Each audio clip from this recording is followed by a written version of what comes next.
Hey everybody, welcome back to JT Channel. Welcome to my review of AEW Revolution 2026. Quick reminder, this Thursday, my review of AEW Revolution 2021 will be out as the second episode ever of Retro Wrestling Rewind. Don't worry, I covered the whole retro thing. But we have to get into this. There is so much to talk about, including in the first 4 matches on the official show. I'll explain that in a second. There were 3 major returns and an absolutely bonkers debut. We have a lot to get into, so let's jump into it. I did cover the entire show, except for one match, which I'm really sorry I forgot about when I did my picks and predictions. I didn't really talk much about Big Boom AJ's match, but he did win. Like I said, I figured him and QT would win. We also had Lena Cross facing Willow Nightingale for the TBS Championship. I usually don't talk about the pre-shows, but both these pre-show matches that took place were really important. Because Willow did win with a backslide, but afterwards, Lena and Megan did attack Willow. They beat up her shoulder. They beat her up a lot before Harley came down and made the save. So keep that in mind for the women's tag team title match. And then we had the 21 wrestler battle royal for the national championship. While I don't know every competitor that was in it, I do know that AEW did one of their new favorite things where the battle royal was, or a match or something is still going on when the official pay-per-view starts. So while all the pyrotechnics and stuff are going off for the main show, the match is still going. So technically, we kicked off the main Revolution card with this Battle Royal ending. It was down to, you guessed it, Jack Perry and Ricochet, and after an incredible back and forth, because Jack Perry hits a Poison Rana onto and off of the apron after both men had gone over the top rope. Jack Perry wins. This is one of the very few things I got right on this show, so I'm going to take it. We have a new national champion. Again, I'm only kind of zooming through this because it was technically a pre-show match that spilled over. It was really good. And that Poison Rana onto the apron was the catalyst. Because at that moment, I did not realize that every single wrestler on this show wanted to die. Every match is just, I'm going to punch you in the face, you kick me in the jaw, we'll have a good time. I don't think it's a good time. I don't want to be punched in the jaw by giant men. Or women. I'll take that last one back. Point is, a fantastic start to the show because we had a title change that technically, like I said, was kind of a cross of the pre-show and the main show. And like I said, we were about to have complete insanity. First match of the official show was for the tag team titles, as I already start rubbing my temples. FTR faces the Young Bucks. I don't even know what to tell you. You are going to have to tell me. This was quite possibly the best tag team match I have ever seen. It was just go, go, go, 100 miles an hour from the start. I heard it described as if the Rockers and the Four Horsemen leveled up to today's standards, like a Pokemon evolution, I guess. It was just way too good to be true. These four just, again, they just hit each other as hard as they could. There were super kicks early on. FTR was throwing one of them, I think it was Matt Jackson, into the announce table and it busted him open. They were throwing them into everything, into each other. There were dives, there were big moves, there were small moves even, which I know sounds dumb, but you have to see it. I mean, it was just great. One of the members of the Bucks family, which again, why are you following the Jacksons around? Threw a drink into, I think it was Dax Harwood's face, and he got beat up. The Bucks came out with all their kids, which I thought was cool. Matt Jackson got like a pep talk from his son. Best tag team entrance of all time, by the way, having all their kids out there. But yeah, the pep talk from his son was just so cool. I will say the last few minutes of this match were a little overwhelming. Not the last few minutes, but like the last 10 minutes, because there was just so much going on. You had a Shatter Machine 1-2 kick out. You had FTR doing the super kicks and the FTR trigger, the BTE trigger, for another 1-2-oo. There was a 1 kick out in this match, and the only reason it seems like I bring them up randomly is because that happened a lot on this show. There were a lot of matches where hold on. Sorry about the cat. But in several matches on this show, there would be a big move and a 1 kick out, which is fine.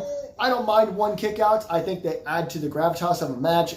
I think it's a realistic thing. We want to take wrestling, if you want to take wrestling as a real sport, which it absolutely is not, in a fight, sometimes you get adrenaline. So you get punched in the face really hard by a guy who should probably be able to knock you out, and you pop right back up because of the adrenaline rush. It seems realistic, but when it happens multiple times in one really long show, just kind of take away from it.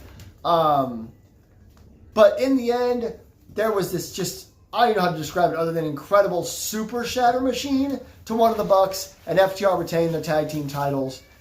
Two of the best tag teams of all time, maybe the two best tag teams of all time. The whole idea is, the winners of this match will be considered the best team in the world right now. Excuse me, or of all time, whatever FTR said. And FTR did win. And there weren't a ton of shenanigans, but there were shenanigans. I think at one point, one of the Jacksons just dove onto Stokely Hathaway. Stokely got up out of his wheelchair. I did call that. And Nigel McGuinness, fantastic on commentary, screaming that it was a damn miracle. Fantastic stuff from Stokely. He did get involved. But just a fantastic tag team match. I know I've said that word about 1,000,000 times already. You're going to hear it 1,000,000 more on this review. But it's the aftermath.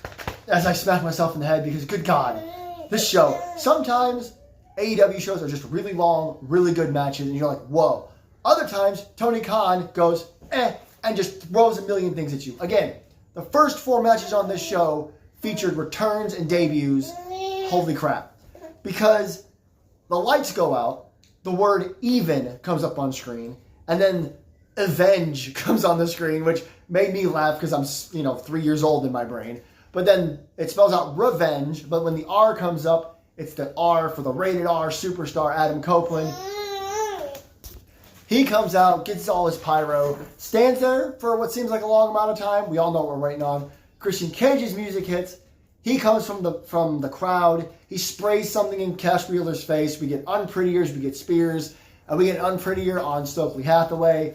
Then Cope and Cage pick up the tag titles and turn around to face the Young Bucks. I lost my mind. This crowd went nuts. FTR was staring at him as well. I assume at Double or Nothing we're going to get some kind of crazy multi-man. We'll probably get some singles matches and some tag matches along the way. Maybe they'll do a ladder match, but they'll call it something else so they can't call it tables, ladders, and chairs. It's, WWE with the copyright crap. But this was just fantastic. Like I said, 1, there's that word again, but 2, just a great way to start the main card, and you had no idea what was coming after this. If you thought Cope and Cage returning and facing off with the Young Bucks and FTR was something, Tony Khan and AEW had 1,000,000 things to throw at you. We weren't ready. I wasn't ready. But this was a great start to what was going to be a crazy show. We then had Tony Storm and Marina Shafir in a everyone's banned from ringside match, which, as I heard from Simon Miller, should probably be the rule of every match, right? But this was really good. Marina Shafir looked the best she's ever looked. She didn't, I don't want to say she kicked Tony's ass, but she kind of did. Tony got a lot of good offense in here, but it was a lot of submissions from Marina and Tony having to fight out and hit big moves like Storm Zeros and hip attacks and all that kind of stuff. There was a lot of weird biting in this match. There was a lot of biting in AEW. But at one point, she started biting Marina's foot after she missed a kick, and I think she kicked the barricade. And Marina wrestles in bare feet. And then later, Marina was trying to go for the mother's milk, and she bit her on the chest. Let's say the chest. Let's be as PG as we can here. But it was a really fun match. Again, the best Marina's looked so far. But in the end, Tony would hit a small package. I think Tony Schiavone actually called it the big package, which makes sense. Tony Storm loves her innuendos and double entendres. Gets the 1, 2, 3. Kind of steals one from Marina Shafir, but it was a good match. It was a lot of fun. I assume, I have to back up. I assume these two are done, but they aren't. They're having a no-holds-barred match on Dynamite this coming Wednesday. And we have to get into it again because Tony left the ring, laid on stage, did her little on-the-ground thing she does. And I don't even know why she was doing it, but it was to trigger another moment because out of nowhere, somebody appeared in the ring. No music, no lights out, no nothing. And after a few seconds, the camera finally zoomed in. It was Ronda Rousey. If you've watched this channel before, I don't think I've had talked about Ronda Rousey very much. I used to be a huge Ronda Rousey fan in MMA and in WWE.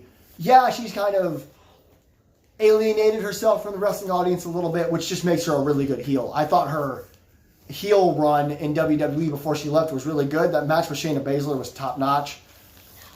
She's also got to promote that MMA fight later in the year, so we'll put all that to one side. This was a cool moment. She demanded that Toni Storm get back in the ring. She does. Every single referee and security guard that has ever worked for AEW for some reason runs out to separate them. And as this is happening, Marina punches Toni Storm in the side of the head and knocks her out. And it seems like Ronda Rousey may be a temporary or honorary member of the Death Riders. I really don't believe she has like a full-time deal with AEW. It'll probably be like she'll show up a few times, kick a few people's asses, she'll have a match or two, and then she'll go do her MMA fight with Gina Carino. Maybe that's who it is. I'm sorry if I got that name wrong.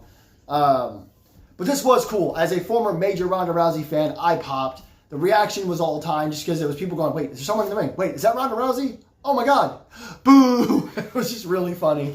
And this would lead directly into our next match, which is a match I forgot about in the predictions. But this was really good. I had a good time.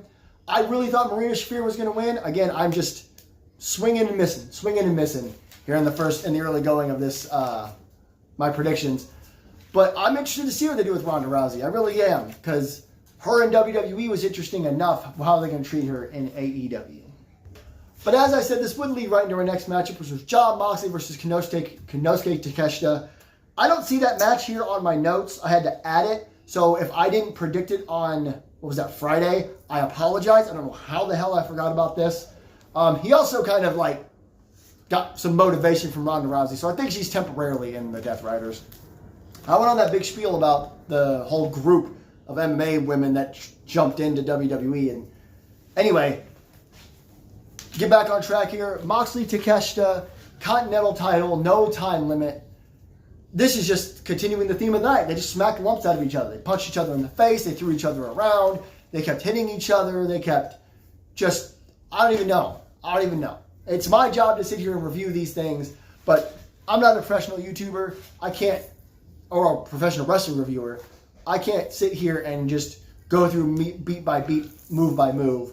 But did go over the 20 minutes, which we all knew it was going to, which Excalibur reminded us that is technically the television rules. Like if it's on a Dynamite or a Collision, it's 20-minute time limit. On pay-per-view, it's 60. I thought that was a nice little touch that he reminded us of that. But yeah, these two just kept hitting each other with everything. I think there was another one kick out in this match. Again, it happened a lot. But there was like, what is the Raging Thunder, I think or Raging Fire, whatever the hell Takeshita's move is called. Jon Moxley kicked out of that, and Excalibur told us that no one's ever kicked out of the Raging Fire, so that was a really cool thing. They said that for Jon Moxley. And then there was a paradigm shift and a kick out, but eventually Moxley would hit a avalanche, paradigm shift, Death Rider, whichever move it is. I don't know anymore. They're both double unhook DDTs. Before we got to the 1, 2, 3. Again, it went over 20 minutes, probably 24, 25 minutes. I'm not entirely sure exactly how long, but it was really good. It was just two guys beating the hell out of each other. You could tell that they were trying to really sell either man could win. And that was this whole show. This whole show was anybody can win. And I really enjoyed that when wrestling gives you an entire program where every match is what's going to happen here, what's going to happen there, what's going to happen next. And that game, this was one of the matches where I was really torn. I actually assumed Takeshita would lose due to interference from Don Callis' family, but as Caliber reminded us in Continental Classic matches and Continental Classic rules, there are no interferences allowed. So I think in the Continental Classics, like if you interfere, you'll be fired from AEW. So really good stuff from these two.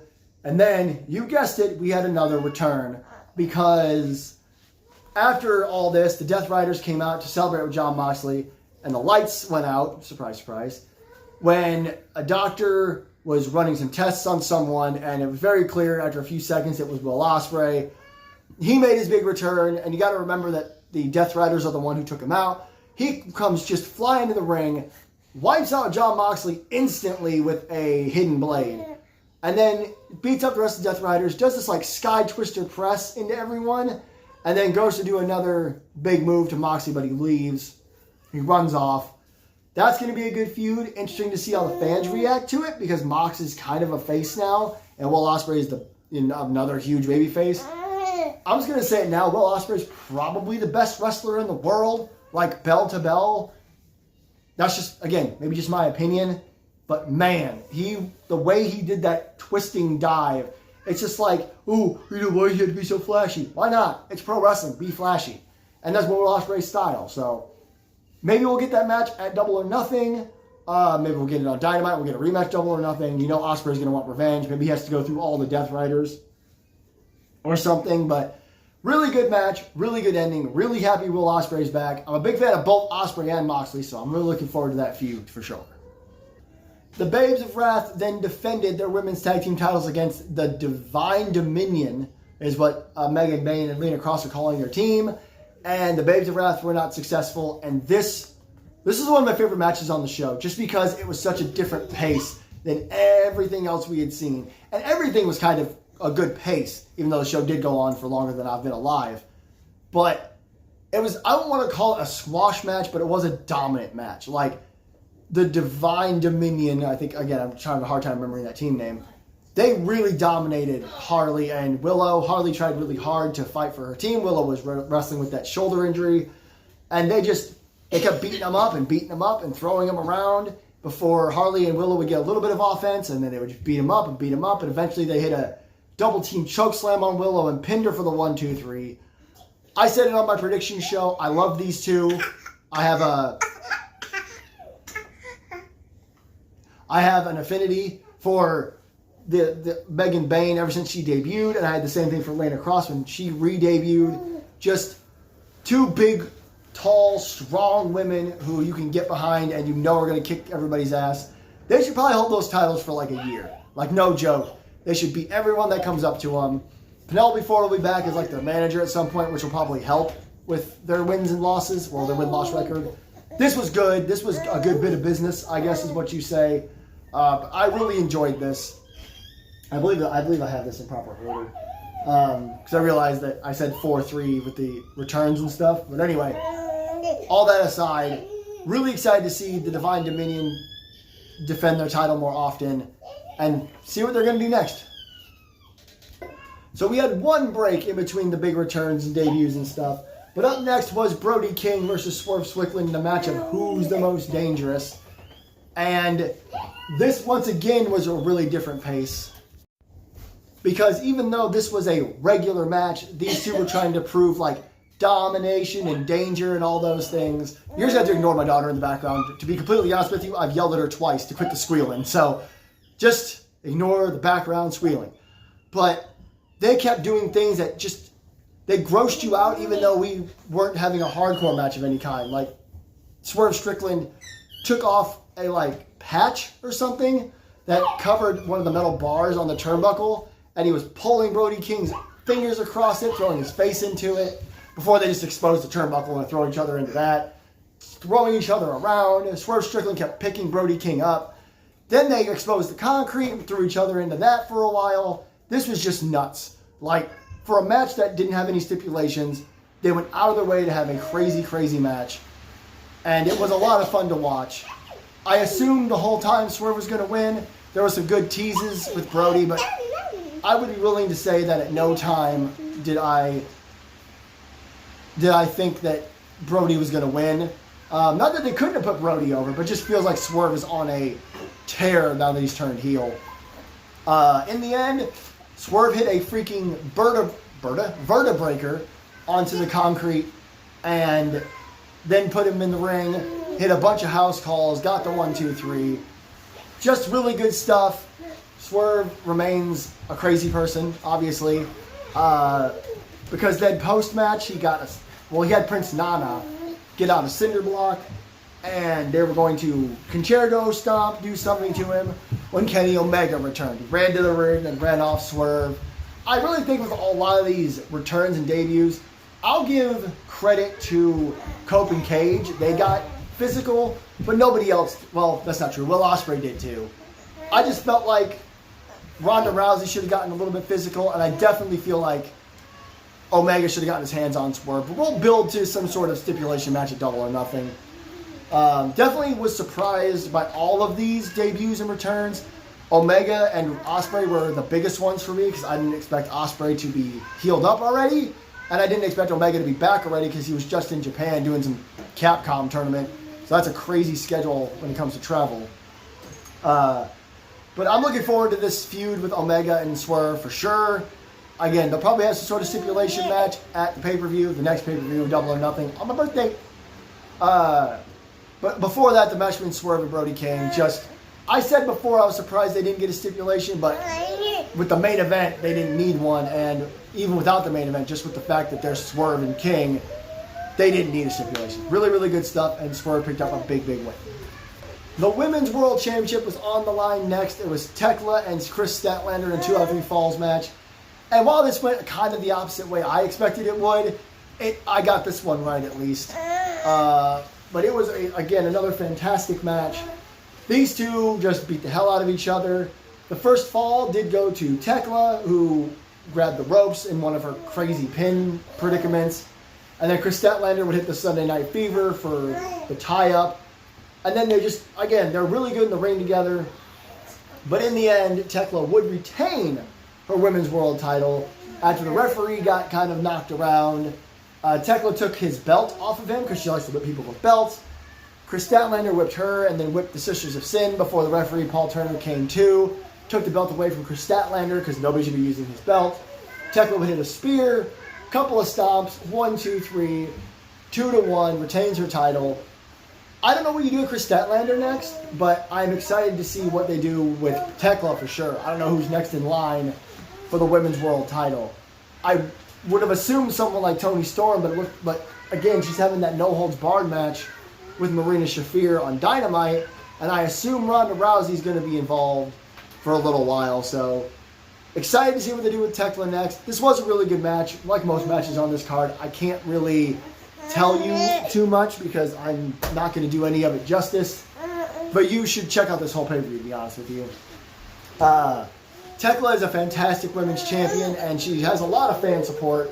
Even people who didn't know her, like me, are starting to really enjoy her work. And I'm excited to see what's for the future. I'm happy for Tekla, and I'm excited, like I said, to see what's next for her. And I'm very interested and intrigued to see what's next for Chris Statlander. There are a lot of matches on this card, as always with AEW. But then we had the trios titles on the line. Mark Davis, Kyle Fletcher, and Kazuchika Okada defended against Mystico and Jet Speed, Mike Bailey and Kevin Knight. And this was one of the biggest surprises of the night because we have brand new World Trios champions again. Very interesting to me that they decided to do this after the match. It was actually revealed that Mystico is all elite. So he's actually got a dual contract with CMLL and AEW. That's awesome. And this is one of those matches where I can't help you. I can't tell you what happened. These are, on one hand, you have 3 incredible high-flying athletes. On the other hand, you have just some of the best wrestlers in the world. Seeing Mark Davis and Kyle Fletcher together again after all these years was pretty cool. You may remember they were with Will Ospreay and Aussie Open ages ago. They've both changed and improved so much since then. And then the match started with Kazuchika Okada and Mystico. I said this on my predictions. Who doesn't want to see that? I mean, there's that one guy that doesn't want to see any wrestling ever but still watches it so he can complain online. But this was really good. Everybody got their big stuff in. Mark Davis got to be a powerhouse for a while. Okada got to take control for a while. Kevin Knight got to do a bunch of cool shit. This was just a fantastic trios matchup. And it wasn't even a tornado match. We had one of those later. And they still all got their stuff in. The ending I thought was really good. Mike Bailey took out somebody. I don't remember who everybody was as far as each and every spot goes. But then Mystico had someone in the La Mystica submission. And then Kevin Knight cleared over half the ring, and he went over Mystico and whoever he had, hit the UFO splash, 1, 2, 3. Like I said, new trios champions. Mystico's in AEW now. This was good stuff. A good proper surprise as well, and you need good surprises. I mean, you've already had a few. This was a show of surprises. But it was the biggest one I didn't see coming, I would say. I would say that this was the biggest surprise of the night for me up to this point, if there were any other surprises. Whole lot of fun. I love Mystico. I love Jet Speed. I love that we're kind of pushing the trios division again. We need to keep that up because sometimes that's one of the belts that likes to disappear with AEW.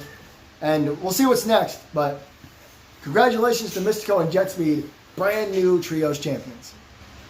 We had Andrade and Bandito up next. And once again, one of the themes of this video, besides the fact that in every match they tried to kill each other, is what am I meant to do? These were 2 great luchadors doing great luchador things, diving around the place, hitting crazy moves. Andrade kept hitting that back elbow that is just insane. We saw a really, really good-looking shooting star press from Bandito. There was one from Kevin Knight in the previous match that I forgot to mention. I forget to mention stuff sometimes, my bad. But this was just go, go, go from the very beginning.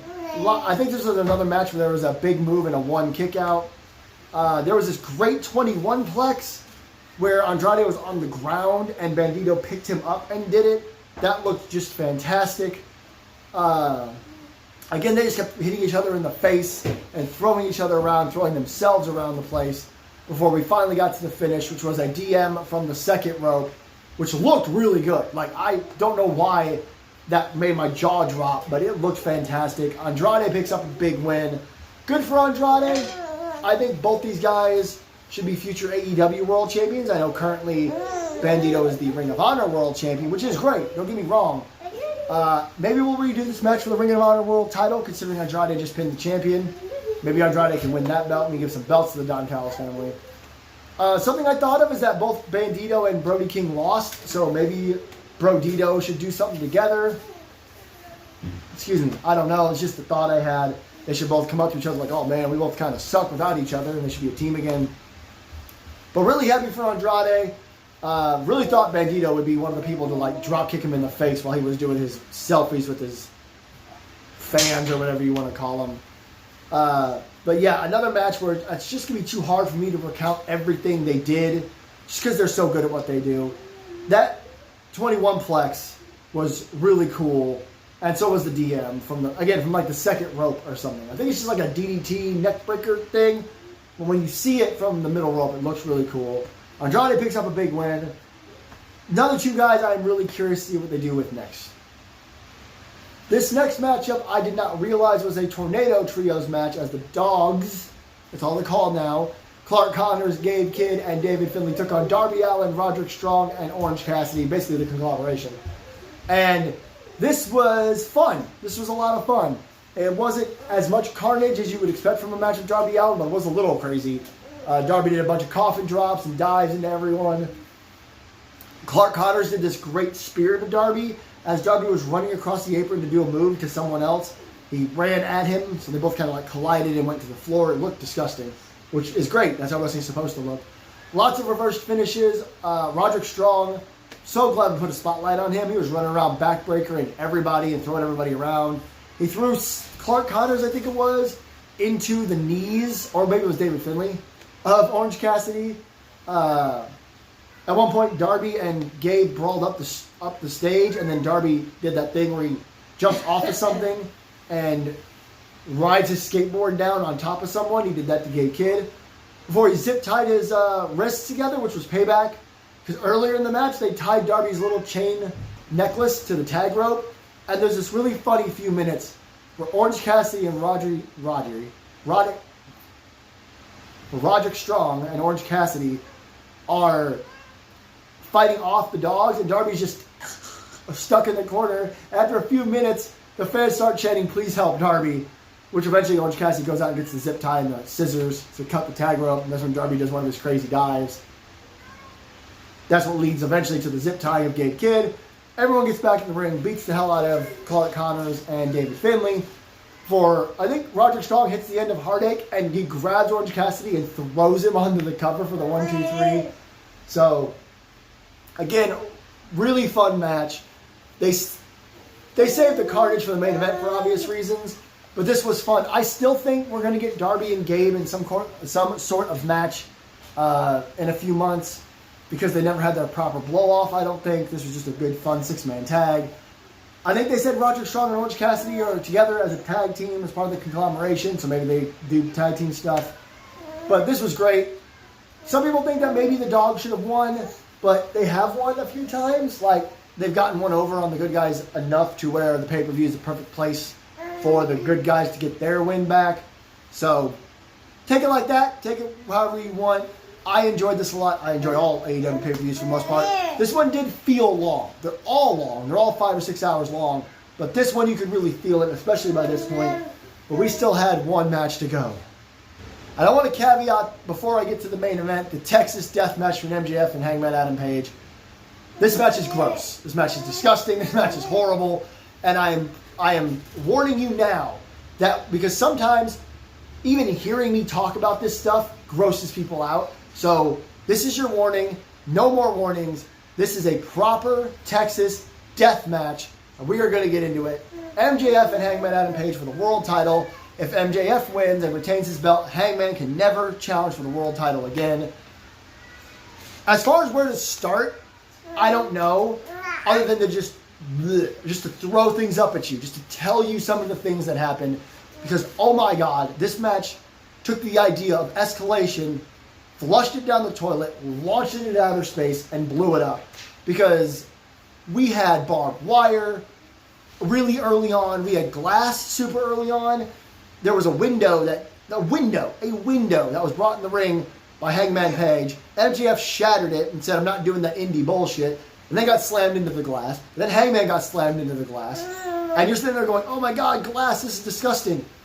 So then MJF, Jesus, I love him so much, pulls out a push broom from under the ring and sweeps the glass onto the floor. Because he doesn't want glass in his ring. Before that, talking about silliness in a death match, MJF is running away from Hangman Adam Page. Hangman's chasing him. He stops, realizes that MJF isn't paying attention. So MJF circles the entire ring, looks behind him, doesn't see Hangman, but keeps running until he turns around, gets whacked in the head with a trash can lid, and Hangman Page just goes, dumbass. I love this match so much. I also absolutely hated it. But then we're getting the glass is being used, and MJF's being dragged around in it. There's using steel chairs. There's barbed wire steel chairs people get thrown on before. Close my eyes. Maybe if I close my eyes, it'll never happen again. No, it's just more vivid. MJF brings out the damn syringe. Now, if you know, you know. And if you don't know, a few years ago, during Hangman Page and Swerve Strickland's feud, which was all about being gross and disgusting and horrible to each other, they had an unsanctioned cage match where, was it Hangman or Swerve? Somebody put a syringe in the other person's mouth and like they stabbed him in the cheek or whatever. And I don't remember much from that because I decided not to watch it. But here, MJF brings in syringe, and again, just trigger warning, everyone, because he straight up stuck it through Hangman's cheek. You saw it, it was zoomed in. Now, if you go look at all the people online being weird about, not being weird about it, but being overly protective of the spot, as long as the needle is sterilized or whatever, it's a safe spot. I get that.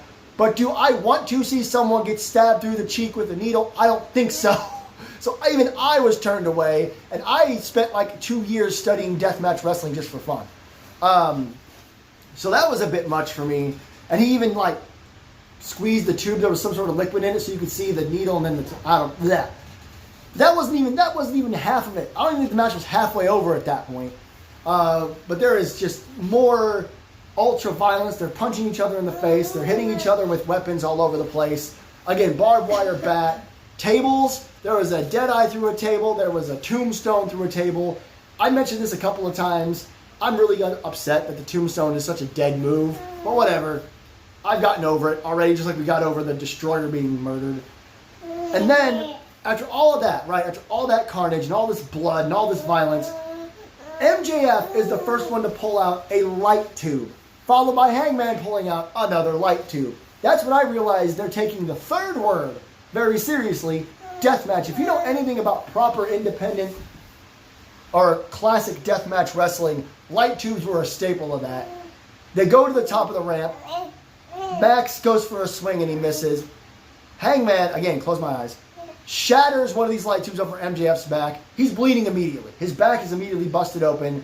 Then he takes another one, shatters it over MJF's head. He starts bleeding from the head. It is just the most insane thing ever.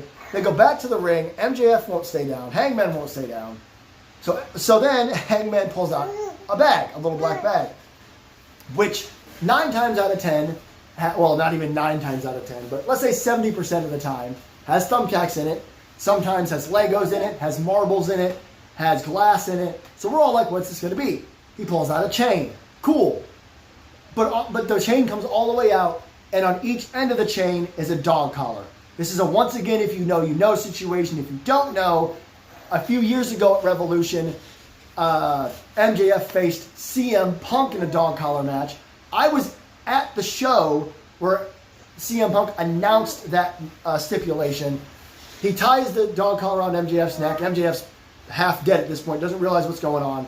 Then they basically have a mini dog collar match, just using the chain and punching each other in the face. MJF tries to run away.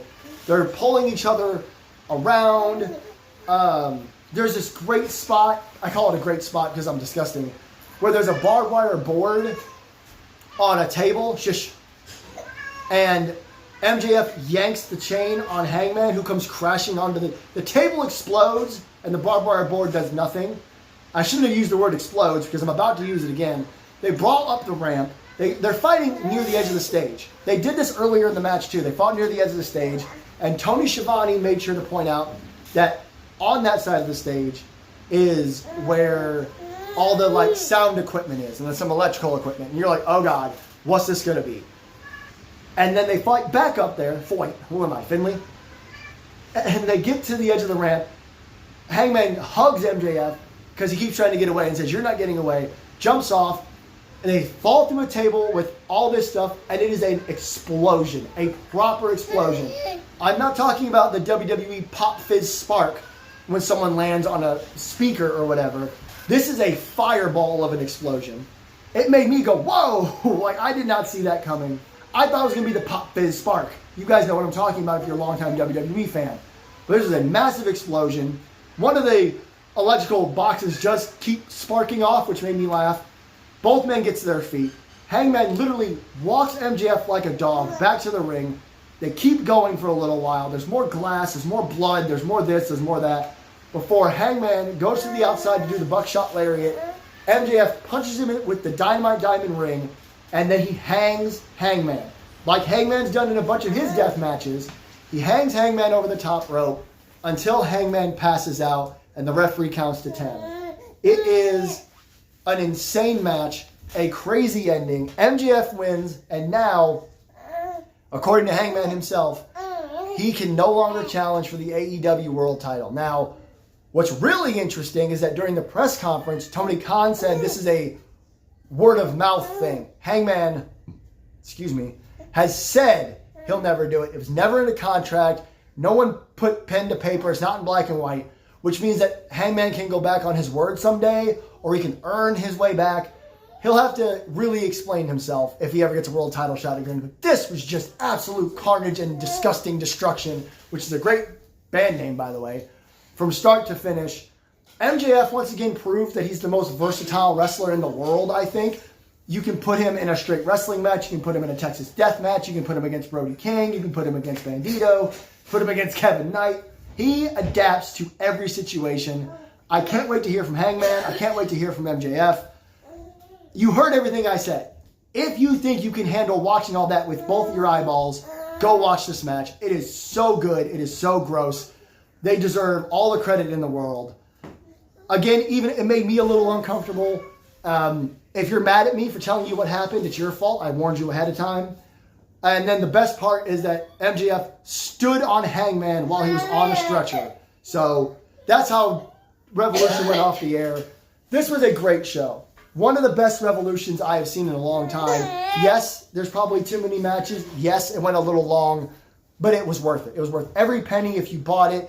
If you're like me and you, I'm going to be honest, pirated it, it was worth watching. I watched it at work, basically, throughout the day. Go check it out. Even the disgusting match is really good. But that does it. I'm really hyped up after this show. I'm really looking forward to what happens next. It's Monday, and Raw is also on. We're on the road to WrestleMania. Wrestling is just in a great place right now. Don't forget to like, share, and subscribe. Leave your comments down below what you thought of the show. Yes, this review went a little longer than I meant it to, but like I said, there's a lot to talk about. What are all these returns and debuts going to do? What's next for all the champions? AEW's cooking right now. I know it's a lame 2026 phrase, but until next time, this is JT Channel. I am JT, and I will see you in the next one.